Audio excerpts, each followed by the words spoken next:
Hello, everybody. Dave Neal here, stand-up comic, host of Bachelor Nation News. Now, we have Jared on the Chicks in the Office podcast saying that Michael must have known that Danielle was coming.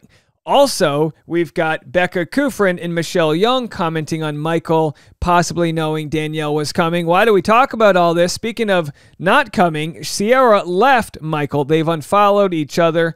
Their fighting has been all sort of one-sided. Sierra's been the one shouting the sort of... and then again, she got the short end of the stick. That's how it works. Michael moved on. We don't know how his relationship is. You can look at the spoiler videos for that. But either way, Sierra feels used. And information, if it is true that Michael and Danielle were planning on dating, would lead to a similar Brendan Moraes style situation, although probably less sinister because it doesn't look like Michael had motivations to just string Sierra along, and it doesn't look like Michael was with Danielle beforehand. But again, we don't know. We're just speculating. Let's give him the grace like we give everybody else, blah, blah, blah. Do me a favor. Follow me on Instagram at dneals. I'm posting all my extra wedding content over there. And I'm also on Patreon at patreon.com/DaveNeal. Oh, Dave, what do we get with the Patreon? How about today's live stream? How about me sharing all of the GoPro footage from the wedding? Here we are.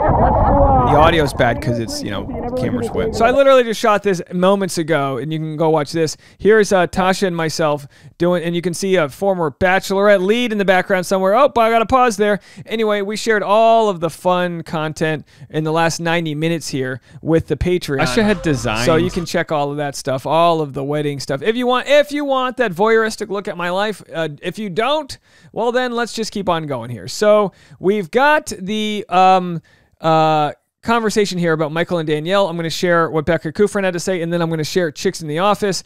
And this is the interesting one, so stick around for this. Because Jared was there. Jared had these conversations. I don't know if he realizes he's kind of giving it away here, but this could get Michael in trouble. Let's have a listen to Michelle finally getting the chance to speak on the podcast.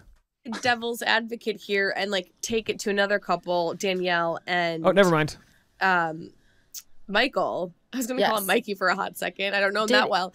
But, and Casey, you can chime in here too because you obviously know more. But they both kind of explained the situation they had DM'd before. And I will say this, I could see the connection between the two because of their shared history. They both have lost either a fiance. What do you think, Michelle? Or a partner. Yeah. And so I could see why when they started talking, when Michael was on right after Katie's season, which was, a year and a half, close to 2 years ago, I could see why. I could see why she chose to reach out to be hey, I can relate. Absolutely. This is a weird world we're in now. If you ever, need somebody to talk to or, to vent about all of this, I'm here. So I can understand that situation. And I'm glad that they kind of laid the groundwork for those two. Back up. Michelle's trying to talk. To explain it. Yeah, that's what I was going to say is I think reaching out, honestly, the best part of this all these experiences is the fact that you have these people who've been through this weird as hell experience with you. Of course, reach out. Of course, check in. All these seasons are going on. Those are Bachelor people are the only ones who really understand what we went through. And it's crazy. What extent do you explain your history or avoid explaining your history? I'll give you a funny reversal. I'll give you a funny reversal of this, which is that at Rodney's birthday, we went on a boat. We were out there for hours. Then we went to a nightclub. Genevieve was there. I get to the beach on Paradise. I'm like, hey, Genevieve. She's like, oh, nice to meet you. I'm Genevieve. I was like, we met twice. So I wish that part would have been shown. Damn. Wait, I don't know why I have fun messing with Bachelor Happy Hour. It's a perfectly serviceable, fine podcast. Let me ask you this then, Casey. Did she not remember because there was just too much alcohol involved? So Casey got Kira. Genevieve didn't remember meeting Casey. The rest of their conversation is not pertinent to this video. Now we've got, and oh boy, Bachelor comes at you fast. 1 second they're frolicking on a beach, being single. The next second they got a kid that's just squeezing the mom's boob because it's thirsty. You know what I mean? Let's have a watch. Focus was Michael. He was didn't really have anybody. What's going to happen for him? They kind of sent Danielle down as and they were just like, "Here, we're saving you. Here she is." The heavenly gates opened up, and Danielle Maltby. And I like Danielle. I do too. It felt like if I had to guess, like production had an idea of how well these two would potentially work, because it was very convenient. I like her voice on the left, but I feel like she sounds like it was her wedding yesterday every single time she talks. But that's New York. You got to yell a lot. You know, she's got that sort of like I yelled in the nightclub last night voice.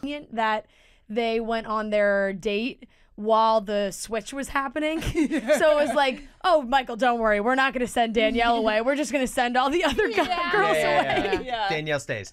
Well, we knew that Michael was interested in Danielle even before that rose ceremony, because he mentioned when he broke up with Sierra, or they ended things, we were talking to Michael one night and we said, well, is there anybody else that you'd want to see come down the stairs? And he said Danielle. Yeah. Okay, that's fair. That's fair. He had a roster of people he might have been interested in, and that doesn't show any signs of coercion or pre-planning or stringing people along. I think he had an inkling would be coming, because that would have been a random. You think they must have All right, so then we have Ashley says he had an inkling that Danielle was coming. Talked a little bit, and I think that's something we're seeing more and more every year, is that everyone is talking and that's communicating. Do you remember on our season when kids pulling their hair? I doubt Joe Bailey got villainized to the extreme for talking to Samantha before the season. I do remember that. It happens so much now. Poor Joe Bailey. Yeah. Now it's like you can talk, just don't fucking lie about it. Don't actually date, or like if you're all right. So as long as Michael and Danielle weren't actually dating, a la Brendan, Moraes, and Piper. And Brandon and Piper might say, we weren't dating. Listen, you were photographed on the streets in Boston. You were clearly hooking up. They had hooked up before, which is fine. I don't get the whole thing. Like, it's whatever. If Michael was really into Sierra, they would have stayed together. You know, with Brendan Moraes, I mean, he was barely kissing Natasha. He was doing the ultimate bare minimum. In public, people are going to assume you met each other before. Right. I think it's about being honest that you guys have talked and established that. But I do feel like people pick and choose on who they're going to get mad at and who they're not going to get mad at when it comes to that. It's like, I think at this point, you just have to expect that people are going to talk to each other off the show. They're going to run into each other. Okay, and by the way, you know me, my neurodiverse brain just doesn't shut off. Is anyone else looking at this iced coffee? I literally, I'm going to have an accident just looking at how much dairy is in there. You ever have one of those? They accidentally make it on a road trip and you're like, we need to stop for gas now. And by gas, I mean, I'm punching cloth and we need to get out of here. All right, but good on them. This is being young, you can drink this. What is this? Is this one of those apple crisp macchiatos where they just, oh boy. I mean, I'm happy for them, but my digestive system couldn't. Yeah. How are you supposed to keep it so that like nobody speaks to each other? It's just with social media and how everyone's so connected, it's kind of impossible. The DMs are fire right now, between Bachelor Nation. The producers and whoever is running the show. And by the way, not to interrupt, my final interruption, I'll try. This is why I'm not worried about the podcast succeeding. You know, we're going to make an audio version of my YouTube channel for the people that are in rush hour or that can't be watching the videos. And I'm going to rip the audio from that day's videos with original intro, outro, sort of ideas, wrap-ups, and this and that. But people have said, well, what if the podcast is successful and people don't stop watching your YouTube videos? Well, they're not going to be able to see what I'm seeing right here. The second I start waxing poetic about this grande Starbucks something or another is the second they're going to be racing to the video to see what we're talking about. Doesn't have everyone's logins. They can't monitor who's DMing people. So, well, I think the trick is just to be honorable. You can kind of tell people, hey, I'm interested in seeing you there. And like, you can like hang out in a group. But if you're going to go beyond that, then you just know you're going to get crap in paradise. Right. So why even go there? It's better. You're way more advantageous for you to just hold off on that. What it really comes down to, I find, is that just guys are stupid. And I include myself in that statement. There it is. There it is. Guys are stupid. Yeah, that's right. They're dumb. But look, Michael wouldn't have known for sure that Sierra was going, that Danielle was going to be arriving. You never know what's going to happen. But in hindsight, Michael and Danielle, so far happily ever after on the show, right? That's where they're at right now. She missed the whole like switcheroo Casa Amore type of thing, right? So in hindsight, it's looking like Michael was protected. And again, that's not his fault. That's not his fault.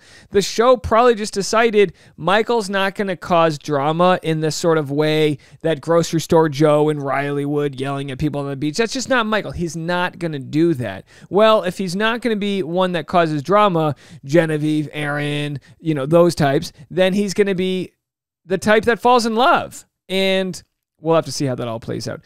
All right. Well, I think that's it for this video. Don't forget, if you haven't already, you can go to Dave Neal's community on Facebook for free. There'll be a link in the comment section below. Join there. When the podcast launches in a few weeks, I'm going to need all of you.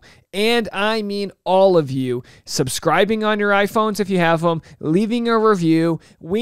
For us to get our channel to the next level, we need 2023 to go off with a bang. That's right. So I'm going to lean heavily on all of your support when the podcast launches. And if you guys want to listen to it along with the YouTube, more the merrier. I'm excited to get back into podcast mode. And with that comes a lot of cross-promoting. I'm going to be going on literally everyone's podcast that'll have me. Not yours, but everyone else's. Now, maybe yours. I don't know. I get people that are like, come on my podcast. I'm like, it has 7 viewers.